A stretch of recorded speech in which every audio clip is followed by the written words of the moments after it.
Hello दोस्तों, आपका स्वागत है हमारे YouTube channel smile with education. देखिए, हमने 2 चैप्टर में पढ़ा दिया है और कल हमने स्टार्स के बारे में पढ़ाया था और इससे आगे हम तीसरे भाग की ओर चल रहे हैं और आज हम पढ़ेंगे सुपरनोवा के बारे में और उससे होने वाली सारी गतिविधियां, जिसमें हम ब्लैक होल के बारे में पढ़ेंगे।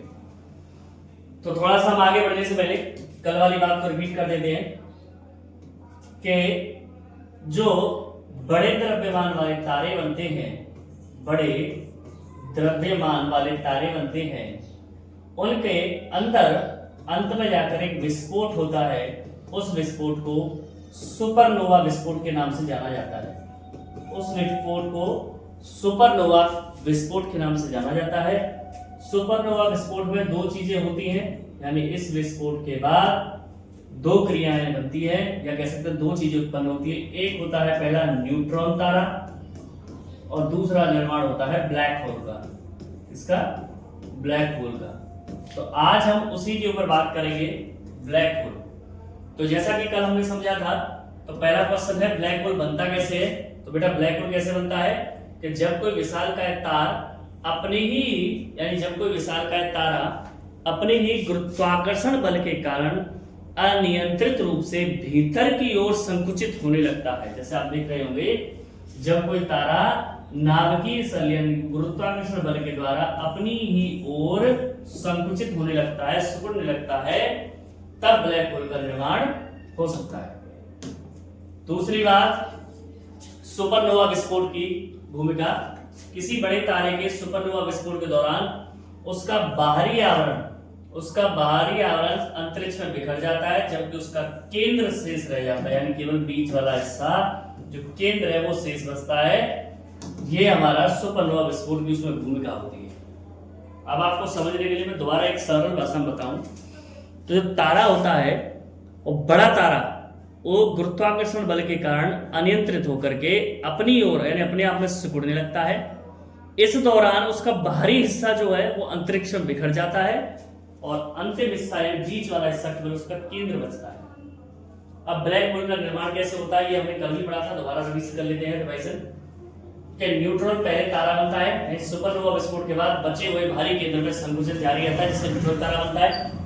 दूसरी बात, द्रव्यमान पर निर्भरता, या न्यूट्रॉन तारे का भविष्य उसके द्रव्यमान पर निर्भर करता है कि जितना बड़ा हमारा तारा होगा उतना ही बड़ा उसमें विस्फोट होगा, और जितना बड़ा विस्फोट होगा उसके आधार पर ही क्या बनेगा बेटा, न्यूट्रॉन तारा और ब्लैक होल की संभावना बढ़ेगी। तीसरा पॉइंट है अनियंत्रित संकुचन।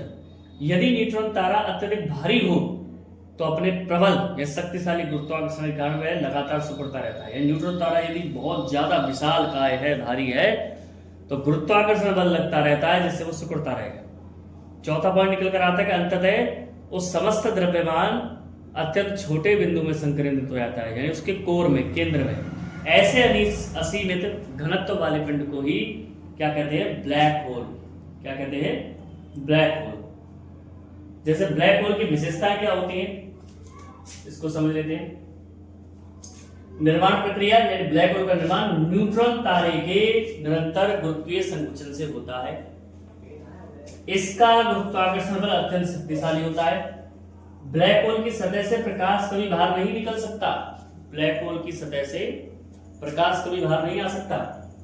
इसी कारण ब्लैक होल प्रत्यक्ष रूप से दिखाई नहीं देता, क्योंकि इससे प्रकाश बाहर नहीं आ सकता, इसलिए हमें दिखाई भी नहीं देता है। अगर परीक्षा की दृष्टि से मैंने सभी जगह ऐसे पॉइंट डाले हुए हैं। ब्लैक होल का निर्माण किससे होता है बेटा, अत्यधिक द्रव्यमान वाले तारे के निरंतर संकुचन से। दूसरा, ब्लैक होल बनने का मुख्य कारण क्या है, अत्यधिक गुरुत्वाकर्षण की वजह से अनियंत्रित संकुचन होते रहना। तीसरा, सुपरनोवा के बाद क्या बनता है, सबसे पहले न्यूट्रॉन और फिर ब्लैक होल। चौथा पॉइंट, ब्लैक होल की सबसे प्रमुख विशेषता कि इससे कभी प्रकाश बाहर नहीं निकलता। ब्लैक होल का दूसरा नाम क्या है, कृष्णा वेवर। क्या है बेटा, कृष्णा वेवर। ध्यान रखिएगा। आप दोबारा से इसमें रिपीट कर रहा हूं, कितनी बार रिपीट करता हूं कि विशाल तारा, सुपरनोवा, फिर न्यूट्रॉन तारा, फिर ब्लैक होल बनना, अत्यधिक गुरुत्वाकर्षण से निरंतर संकुचन होना, असीमित घनत्व होने से ब्लैक होल बनना, इससे कोई प्रकाश बाहर नहीं निकल सकता। इसका दूसरा नाम कृष्ण विवर। ब्लैक होल की पहचान एवं विशेषताएं। अब हम पढ़ेंगे ब्लैक होल की पहचान कैसे होती है। ब्लैक होल का गुरुत्वाकर्षण बल इतना अधिक होता है कि उससे प्रकाश भी बाहर नहीं निकल सकता। इसका कारण क्या है?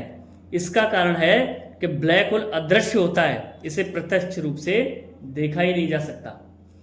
पहचान कैसे होगी? प्रत्यक्ष नहीं तो अप्रत्यक्ष रूप से कैसे पहचान होगी?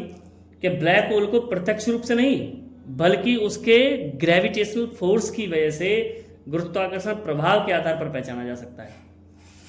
दूसरी बात करें तो इसकी उपस्थिति का पता उसके निकट जो दूसरा खगोलीय पिंड होगा या तारा होगा उसकी गति के परिवर्तन से लगाया जा सकता है। ब्लैक होल की पहचान कैसे कर सकते हैं आप? कि एक तो उसके गुरुत्वाकर्षण बल के प्रभाव से, दूसरा उसके आसपास कोई निकटतम दूसरा खगोलीय पिंड होगा उसकी गति की में होने वाले परिवर्तन से आप अंदाजा लगा सकते हैं ब्लैक होल का कितना विशाल होगा। उदाहरण कि यदि कुछ तारे किसी अदृश्य केंद्र के चारों ओर वृत्ताकार गति करते हैं, ये बता रहा है अदृश्य केंद्र की परिक्रमा, यानी वो दिखाई नहीं दे रहा है लेकिन फिर भी वो ऐसे गोल गोल गोल गोल घूम रहे हैं, ऐसे गोल गोल गोल गोल यानी उसके वृत्ताकार चक्कर लगा रहे हैं, तो आप समझ जाइए जो अदृश्य चीज के जिसके चारों ओर चक्कर लगा रहे हैं वही अदृश्य चीज ब्लैक होल है। दूसरा, दृश्यमान पिंड का भाग है तथा उसके केंद्र में दृश्यमान तारा या अन्य खगोलीय पिंड ही ना हो, यानी हो सकता है ये जिस अदृश्य चीज के चक्कर लगा रहे हो वो दिखाई भी ना दे।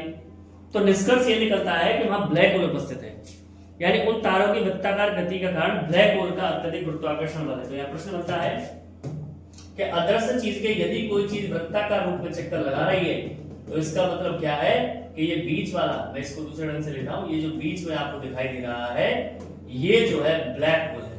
ये अपने इसके अंदर प्रभावित ग्रेविटेशनल फोर्स जो है, यानी ग्रेविटेशनल फोर्स जो है वो अपनी ओर निकट के अन्य खगोलीय पिंडों को खींच रहा है, जिसकी वजह से वो उसके चारों ओर गति कर रहा है लेकिन वो दिखाई नहीं दे रहा है, वही ब्लैक होल है। ठीक है, आगे समझते हैं कि ब्लैक होल अदृश्य क्यों होता है। मैं बीच में याद रख देता हूं, ब्लैक होल अदृश्य क्यों होता है बेटा? क्योंकि उससे प्रकाश बाहर नहीं निकलता। ब्लैक होल का पता गुरुत्वाकर्षण के प्रभाव से ब्लैक होल की उपस्थिति का प्रमाण, यानी आसपास उसके खगोलीय पिंड है उनकी गति से लगाया जा सकता है। यदि तारे किसी अदृश्य केंद्र की परिक्रमा करें तो क्या निकलेगा? वहां ब्लैक होल होगा। तो प्रकाश कभी ब्लैक होल से नहीं निकलता है, प्रत्यक्ष देखा नहीं जा सकता। अगर अदृश्य चीज के कोई चक्कर लगा रहा है खगोलीय पिंड तो समझ जाइए वो अदृश्य चीज क्या होगी? ब्लैक होल होगा। और गुरुत्वाकर्षण के प्रभाव से इसको पहचाना जा सकता है। तो बिल्कुल छोटा सा वीडियो था और हमारा यहाँ पर ब्लैक होल खत्म हुआ। आशा करता हूँ आपको पसंद आया होगा। देखिए लंबा चैप्टर होगा तो लंबी वीडियो, छोटा होगा तो छोटा। तो आशा करता हूँ आपको वीडियो पसंद आया होगा। ऐसे ही वीडियो के लिए हमारे चैनल से जुड़े रहें, लाइक करें, शेयर करें, सब्सक्राइब करें। Stay healthy and stay fit. जय श्री कृष्ण।